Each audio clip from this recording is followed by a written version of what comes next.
Hello and welcome to Always Bored, Never Boring. I know I've mentioned it once or twice, but I'm going to mention it again. I have the best subscribers on YouTube. Case in point, Glenn Dean. He knew I had been having difficulty sourcing the Defenders of Gondor starter deck for the Lord of the Rings card game from Fantasy Flight Games. So he sent it to me. This is the #1 expansion I wanted to pick up for this game, mainly because of stupid sexy Boromir, who is brooding there on the front cover. This is not even the first time Glenn has sent me gifts, and he wanted nothing in exchange for this act of kindness except for me to give a shout out to his local game store, Eternal Games, in the Detroit suburbs, and to direct people to Cardboard of the Rings, a podcast and YouTube channel for the Lord of the Rings card game. If you're a noob like me, you may want to check it out. There is a link in the video description below. So, what is the Defenders of Gondor starter deck? If you've seen my previous videos on the Elves of Lorien and the Riders of Rohan starter decks, you already have a good idea because they all share the same format. And effectively, each deck serves a dual purpose. Firstly as a pre-constructed deck ready to play right out of the packaging, but also as a booster pack for making your own decks. If we look on the back of the pack, it says this 82 card starter deck contains a ready-to-play starter deck featuring the people of Gondor, the Gondor heroes Boromir, Mablung and Prince Imrahil, and additional Gondor-themed cards that can be used to augment and customize any deck. And as I've mentioned in previous videos, I don't think this is as clear as it could be. For a start, it's not an 82 card starter deck. The pack comprises a 50 card pre-constructed deck for use with the three heroes Boromir, Mablung and Prince Imrahil, and then you get an additional 29 cards, some of which are duplicates of the cards in the pre-constructed deck.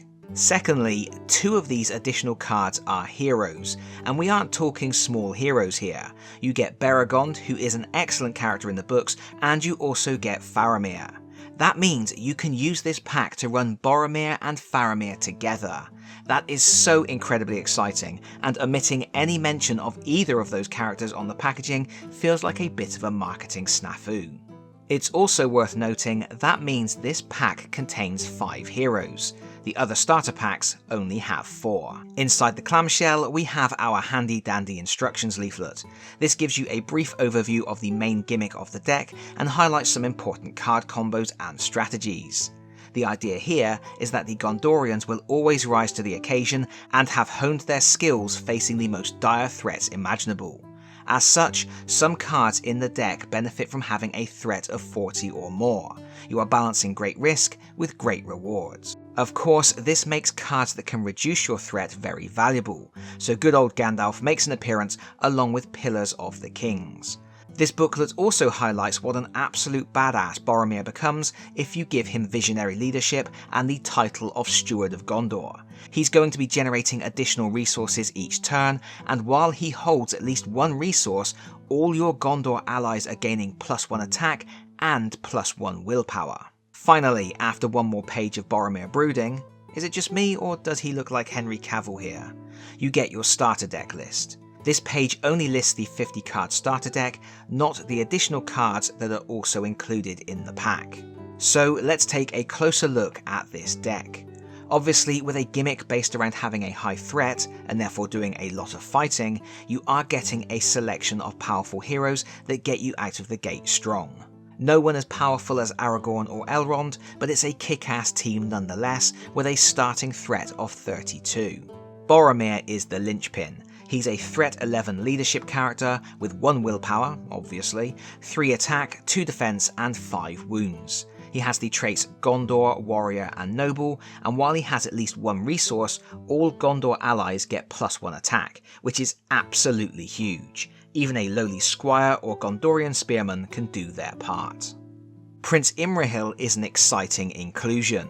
We saw Lothiriel, future wife of Eomer, in the Riders of Rohan deck, and here's her dear old dad, a legendary warrior who was a key player in the defense of Minas Tirith. He was an understandable omission from the film, which had to streamline an enormous cast of characters, but for fans of the books, seeing characters like this in the game is a huge bonus. Imrahil is a threat 11 leadership character with 2 willpower, 3 attack, 2 defense and 4 wounds. He has the traits Gondor and Noble, and once per round you can ready him when a character leaves play. Considering your allies are going to be doing a lot of fighting and dying, that's a useful ability. Finally, there is Mablung, one of Faramir's rangers, who apparently does appear in the film The Two Towers, but isn't named or formally identified. He is a Threat 10 Tactics character with 2 willpower, 2 attack, 2 defense, and 4 wounds. Good grief, these characters are solid. He has the traits Gondor and Ranger, and an ability that lets him add 1 resource to his resource pool once per phase when engaging an enemy. That's a really useful skill because this is a dual sphere deck, and being starved of tactics resources is going to make it difficult to play a chunk of your cards. Fortunately, there are several other cards in the deck that will also help to alleviate this problem, which we will get to in a moment. As always, the deck is divided up into allies, attachments, and events. There are 26 allies comprising 2 Angbor the Fearless, 3 Soldier of Gondor, 2 Citadel Custodian, 3 Defender of Rammus, 2 Pelargir Ship Captain, 2 Errand Rider, 2 Faramir, 2 Gandalf, 2 Gondorian Spearmen, 3 Envoy of Pelargir, and 3 Squire of the Citadel. I'm not going to go through all of these in detail, but there are a few things to note. First of all, we are getting some repeats from the core set. I don't mind that. It does mean the starter decks are playable straight out of the pack, and sometimes it's useful to get more copies of really good cards. The duplicates are Faramir, Gondorian Spearman, and Gandalf. I'm not surprised to see any of them here. Faramir and Gandalf are 2 of the best allies in the game based on what I have seen so far, and Faramir is a natural ally to include when you are running Boromir. There are several great cards for ensuring you have the right resources when you need them. Errand Rider and Pelargir Ship Captain both have the ability to move resources between characters, while the Squire and the Envoy can add resources to heroes when they leave or enter play respectively. That means you should find it easy to keep Boromir's buff for Gondor allies active, while also having the option to get more tactics resources when you need them. There are also allies that benefit from having a high threat. At threat 40 or higher, Angbor the Fearless gets +2 attack and doesn't exhaust to quest. If you have resources and visionary leadership on Boromir, plus you use Faramir's ability, Angbor becomes a willpower 4 attack 4 character who can quest and fight in the same turn. Phenomenal. Also note that at threat 40, Soldier of Gondor lets you draw 5 cards and add any allies to your hand. If you can run the risk of boosting your threat, it really pays off. The deck then includes 12 attachments, and they are all superb. There is 1 Captain of Gondor, 2 Gondorian Shield, 1 Heir of Mardil, 2 Steward of Gondor, 3 Valiant Sword, and 3 Visionary Leadership. I love the idea of loading up Boromir with a sword and shield because once you hit threat 40, he becomes an absolute powerhouse with attack 5 and defense 4. And while the other attachments in the deck are unique, they aren't restricted, which means you could add all of those cards to Boromir too, making him the most absurd unit in Middle-earth. Finally, the deck includes 12 event cards. 2 Behind Strong Walls, 2 Feint, 2 Need Drives Them, 2 Pillars of the Kings, 2 Valiant Sacrifice, and 2 Foehammer. Again, we get a couple of repeats from the core set, Feint and Valiant Sacrifice. Fair enough, they are incredibly useful, as is Behind Strong Walls, which lets you ready a character and give them +1 defense. Need Drives Them is another card that benefits from high threat, making it possible to ready all characters for the cost of 3 resources once threat hits 40. But I particularly like Pillars of the Kings.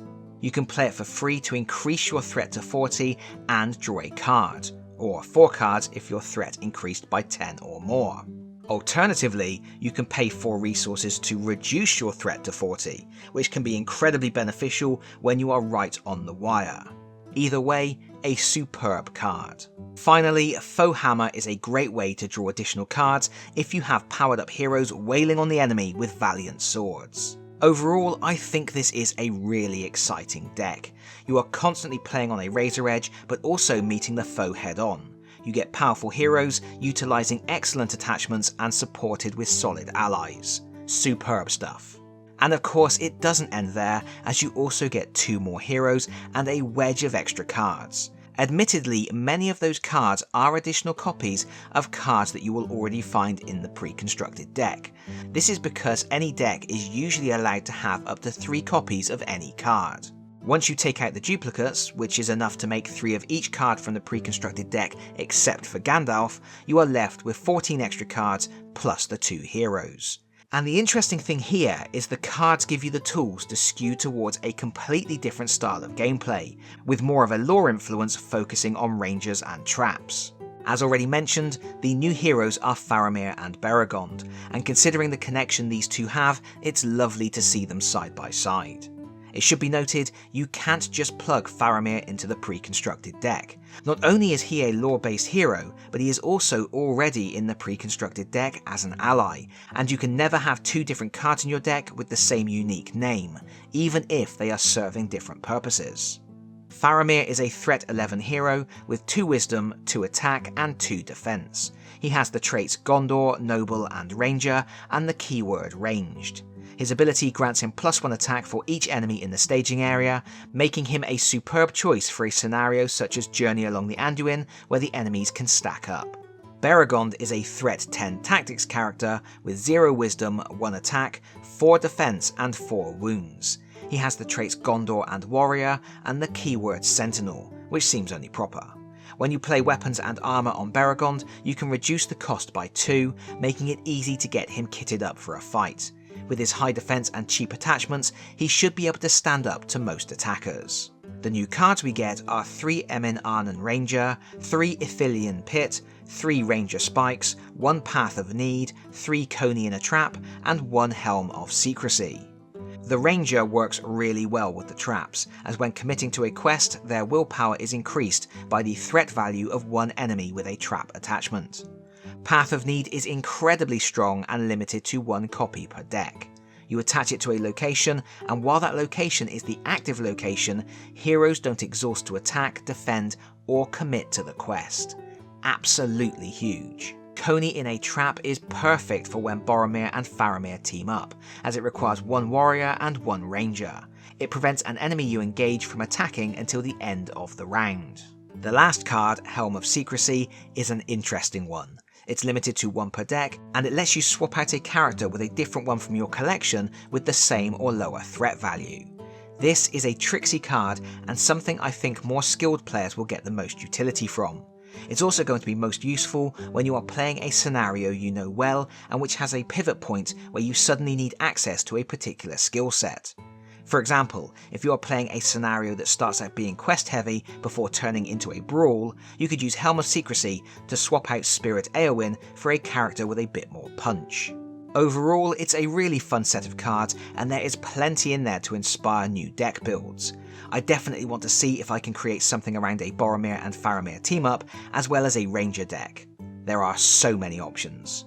The biggest issue I'm facing right now is I have plenty of ideas for decks, but only 3 scenarios in the core set to challenge them with. Or at least, that would be the case if Glendine hadn't also sent me this, the Dark of Mirkwood expansion. What an absolute legend he is. But I will be talking about that another time, because that is it from me for now. Thank you so much for watching. If you like this video, please consider pressing the like button. If you really like this video, please consider subscribing if you don't already do so. And hopefully, I will see you all again very soon. Bye bye everyone. Bye bye.